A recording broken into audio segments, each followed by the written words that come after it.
Welcome to the Sleep Dives channel. All right, today we're jumping into pages 281 to 315, and we're going to explore some really powerful tools for, well, untangling our communication. We'll be looking at the mental shortcuts we all take that so often lead to conflict, and we'll unpack the skills we need to build some genuine, real understanding. So let's kick things off with a question that I think a lot of us have asked. Why is it that you can get a team of really smart, really capable people together in a room, and somehow the results are just lackluster? The answer, it turns out, isn't about their intelligence. It's about the invisible, lightning-fast mental processes that are running the show behind the scenes.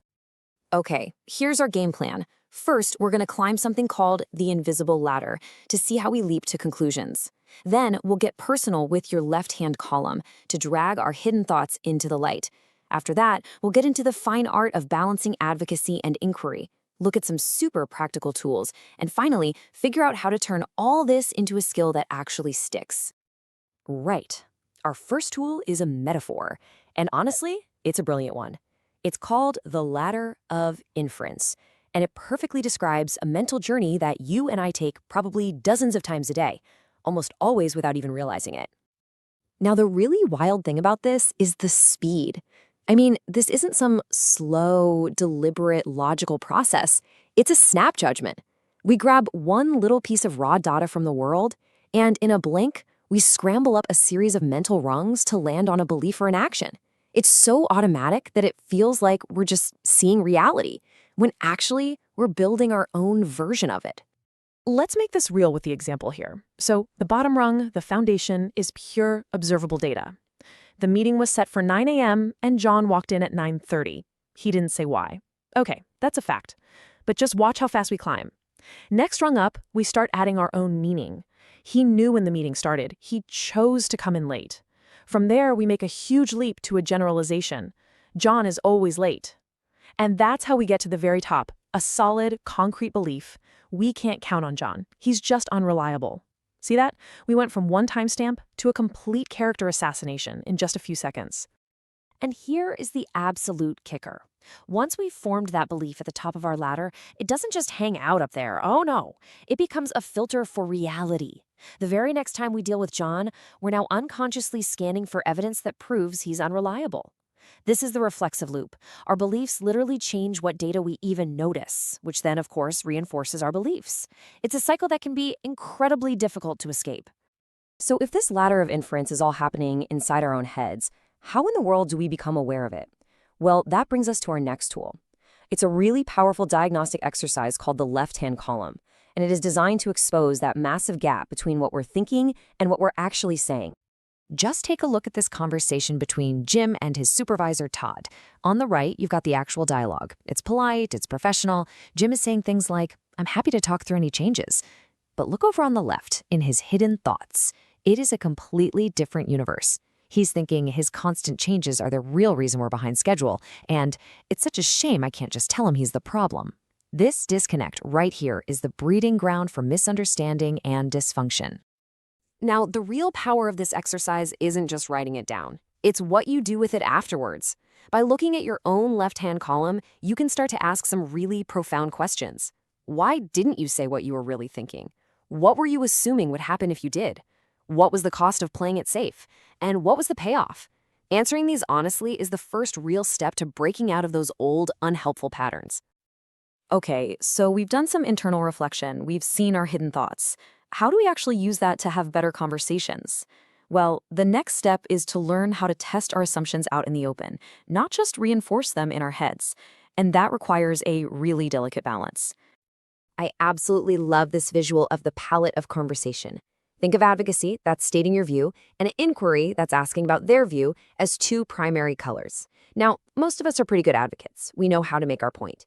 But the real magic, the kind of discussion that creates breakthroughs, happens when you start mixing the colors. When you blend your strong advocacy with genuine, curious inquiry. If you don't, you get stuck in the corners. All advocacy becomes dictating, and all inquiry becomes a pointless interrogation.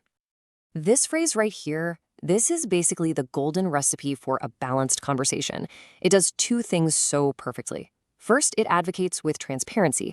Here is my view, and here is how I have arrived at it. You're literally walking them up your ladder of inference. But then it immediately pivots to inquiry. How does it sound to you? You're not just asking for agreement, you're genuinely asking them to stress test your thinking, to find the holes, to help you build a stronger idea together. The theory is great, right? But what do you actually say when you're in the middle of a tough conversation? Well, the great news is the source gives us some wonderfully practical protocols. Think of them as recipes that we can start using right away. So when you're advocating for your position, the name of the game is transparency. Don't just drop your conclusion on the table. Show your work, explain the data and the assumptions behind it. And here's a real power move. Reveal where you feel your own thinking is weakest. Saying something like, here's one part of this you might help me think through, isn't a weakness. It's an invitation to collaborate, and it makes people trust you more, not less. And when it's time to inquire about their view, the goal is genuine understanding, not a cross-examination. So instead of a confrontational, well, where's your proof for that? You could try a much softer, more curious phrase like, can you help me understand your thinking here? You're not trying to win a fight, you're trying to see their ladder of inference, to see the world through their eyes for a moment. Now, it's really tempting to look at all these phrases and think of them as just conversational tricks or clever lines to memorize. But the real goal here isn't to just learn a script. It's to bootstrap ourselves into a completely new way of interacting, a new way of learning with other people. Look, becoming truly skillful at this takes practice and it takes reflection. The source suggests a really clear path.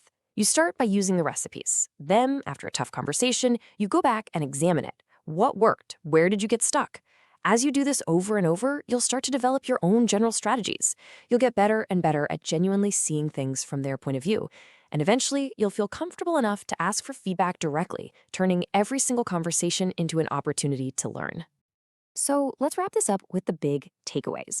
First, start noticing your own automatic leaps up the ladder of inference. Second, use that left-hand column tool like a mirror to see the assumptions you're hiding, even from yourself. Third, in every important conversation, consciously practice balancing your advocacy with genuine inquiry. And finally, don't be afraid to start simple.